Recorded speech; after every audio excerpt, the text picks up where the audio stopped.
Hi, hello, it's Nikki, and welcome to my messy bookshelf. Today I am here to share something that I have been very much looking forward to filming, and that is my top 10 books that I read in 2024. It is January 2nd, and I am a little late to the game here, but I wanted to wait until the year was over before I shared my favorite books that I read in 2024. I needed some time to reflect, I guess.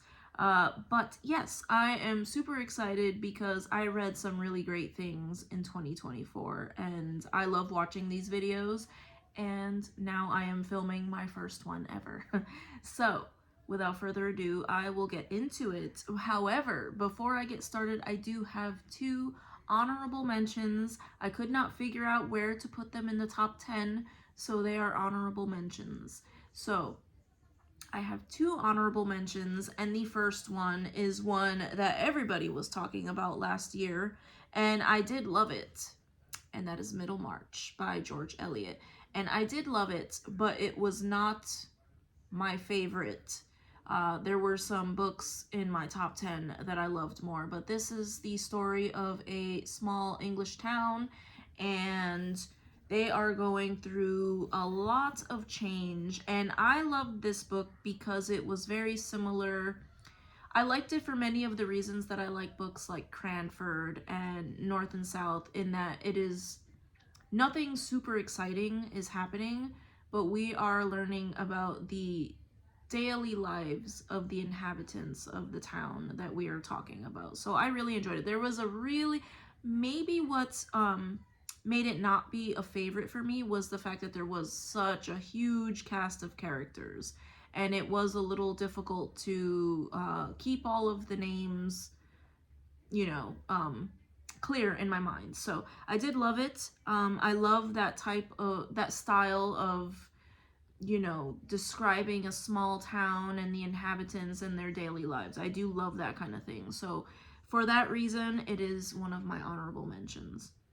The other one was one that I finished, and, some of you may not be interested in this, but it was my read through of the Bible. I am so happy that I did it. I am actually 38 days into a new read through with a different edition. So now we can get into the actual top 10 books that I read in 2024. So the first, number 10, I guess, would be Longitude by Davos Obel. And this was one that has been on my radar for quite some time. People have been telling me I would enjoy it, and it was detailing the invention of the world's first chronometer.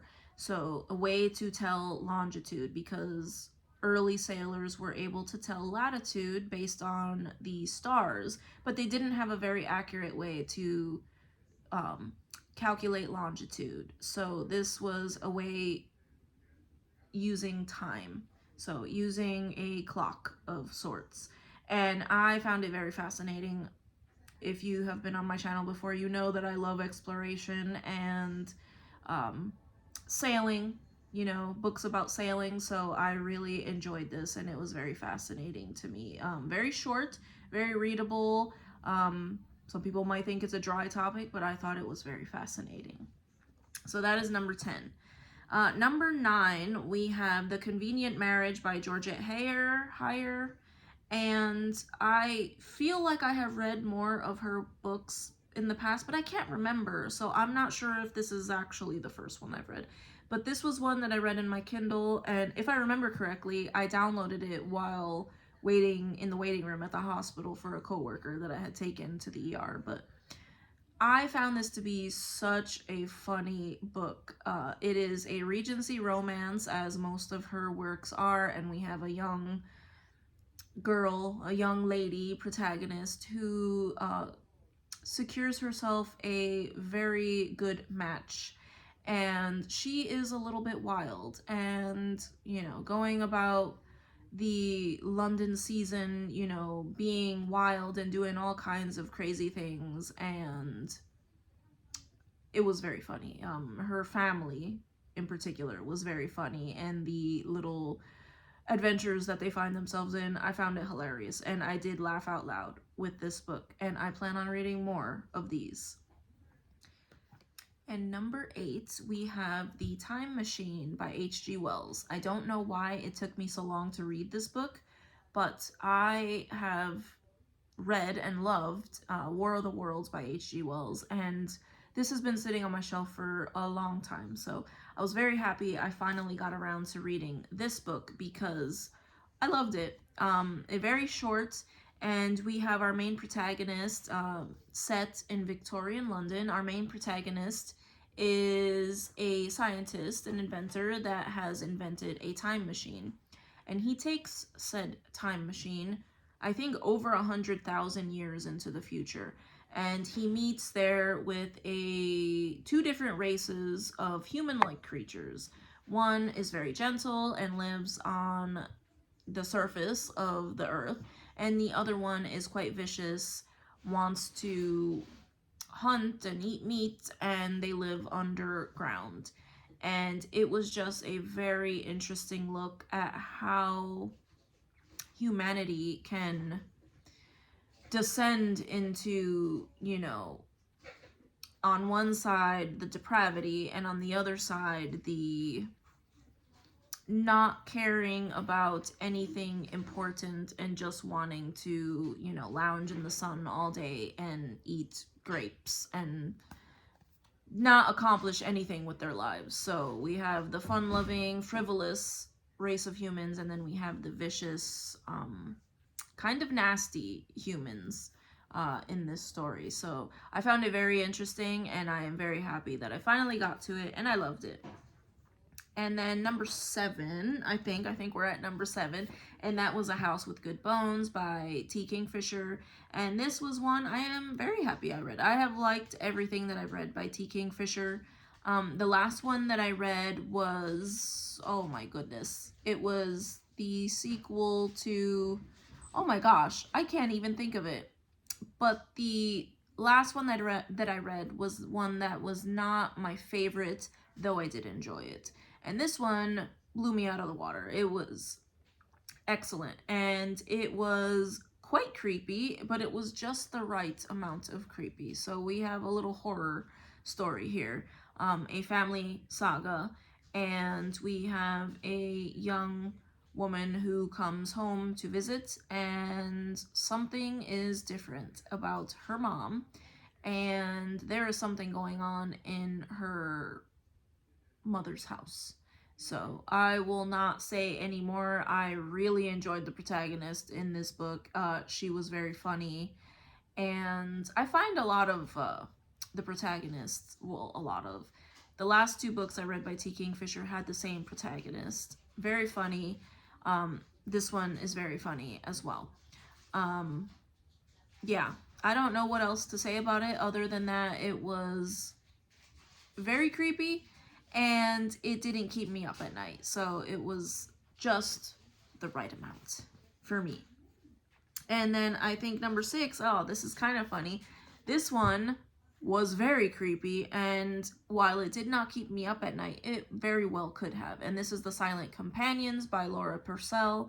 And this was one, I keep telling people to read this one. It is so scary without being too much. I wish that I could describe it better, but we have and this one is set in the past. I think this one is set in Victorian time period, but we have a woman who is a widow, and she is remembering her early marriage, and she gets to her husband's estate and quickly realizes that the villagers stay away from the family, and they stay away from the house, and they stay away from the estate. And something is happening in that estate. It is a mansion that is quite run down, and she is trying to figure out what is going on, and slowly she starts to notice these figures after she goes exploring in the house into a room she's not supposed to go into. And she starts noticing these figures in the house. And yes, I've said it before, if you are someone who is not a fan of dolls, or they're not exactly dolls, but if you're not a fan of dolls, you probably would find this one terrifying. but I really liked it. I wish that I could find more books that were this scary without being more so. So, loved it, and is one I might read again. And then moving on to number 5, we have a middle grade, and that was The Ogris and the Orphans by Kelly Barnhill. And this is one I have talked about before as well. We have a magical little world, and we have an ogress who has left her kind because she is a very kindly ogress. Not that her people are not kind, but she wants to go meet and mingle with humanity, and she loves to bake. She loves to learn things and explore, and she is just the sweetest. And we have a town that once was a wonderful, beautiful little town, and now it is not because something happened in the past. And we have an orphanage that once was a lovely, warm orphanage, and now it is still warm in that the people inside of it are loving and kind. However, the town has fallen on hard times, so the orphanage has fallen on hard times. And we have a group of children who are basically siblings because they live at this orphanage, and they are struggling in this town where something has happened in the past, and they are trying to figure out what it was.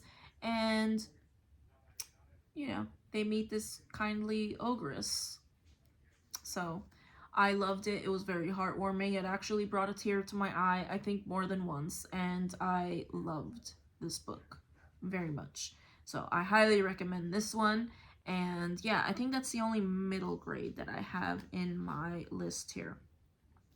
And then the next one, what is this? Number 4 is The Wager by David Gran. And as we all expected, I had to start talking about my nautical exploration themed books here.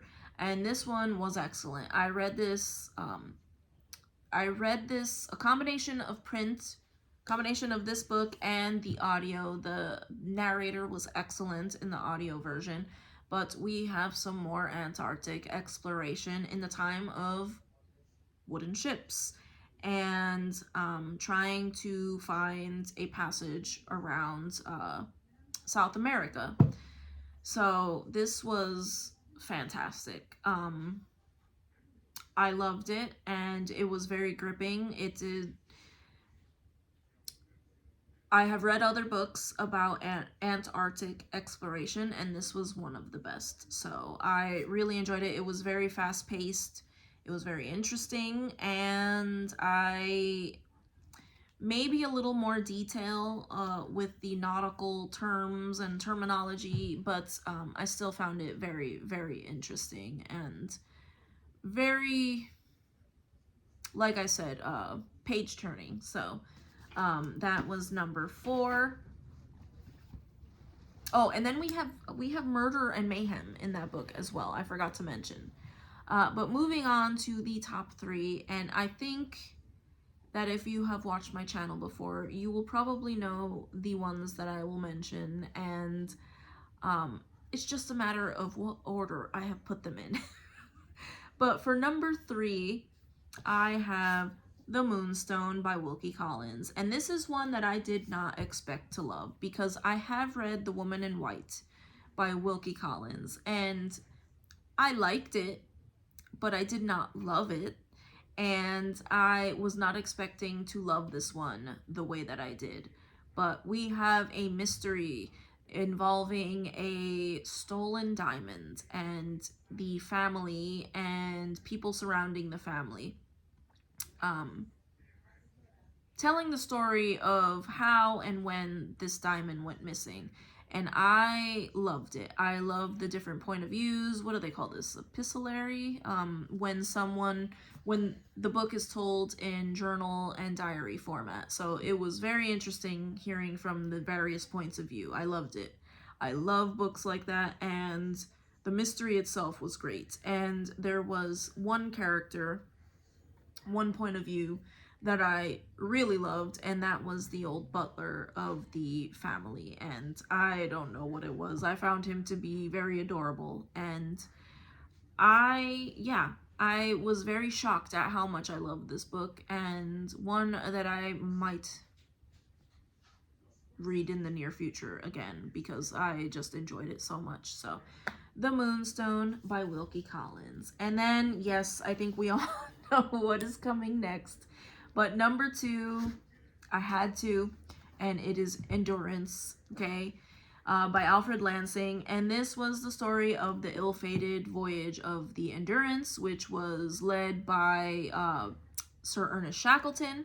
And I can't stop talking about this book. I have not shut up about this book, and now I have learned that there is a miniseries or a documentary on Disney Plus about this expedition that I need to watch because I am obsessed. This book made me obsessed with Antarctic exploration and possibly Arctic exploration, if I can talk here. But yes, this was about the incredible story of survival and perseverance of these men that went on this voyage. I just could not put it down, and I loved it, and I am constantly searching for something that will please me as much as this one did. The Wager came close, but this one was just, I don't know if it was his writing, but I have enjoyed other books regarding this expedition. So I think the subject matter helped, but yeah, he did a great job putting the various log entries and journals and newspapers into a format that created a very page-turning story here that is true. So I loved it, and yes, one, very rarely will I ever reread a nonfiction, and this is one that I will reread. So loved it, and I can't shut up about it, and I will try to shut up about it in the future. And then, drum roll, I think we all know what's coming next, but number 1 of my top 10 books I read in 2024 was The Pickwick Papers by Charles Dickens. Absolutely shocking to me how much I love this book, and as someone who's always been intimidated by Dickens and only read 2 other things by Dickens, which was A Christmas Carol and Great Expectations. Great Expectations, I liked. I did not love. And then we picked this one up. And I don't know what it is. I think it was because it was just so funny. And even though it takes place, 200 years ago, it is relatable. The various situations that these people find themselves in. I love, I know a lot of books back then were released in segments, but I enjoyed that. I enjoyed that in this book because they were all very separate, but also tied together. So I loved it.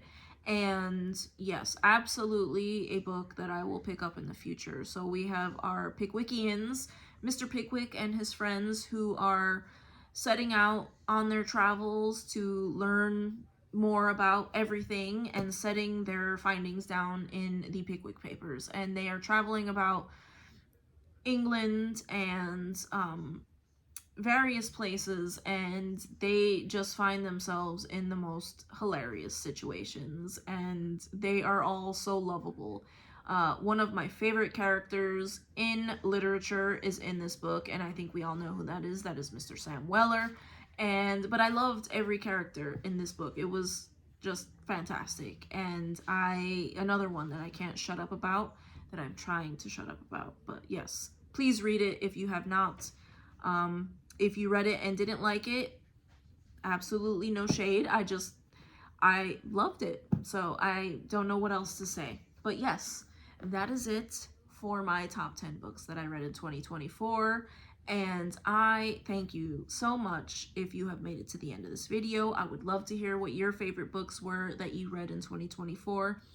And I hope to see you in the next video. Take care. Bye.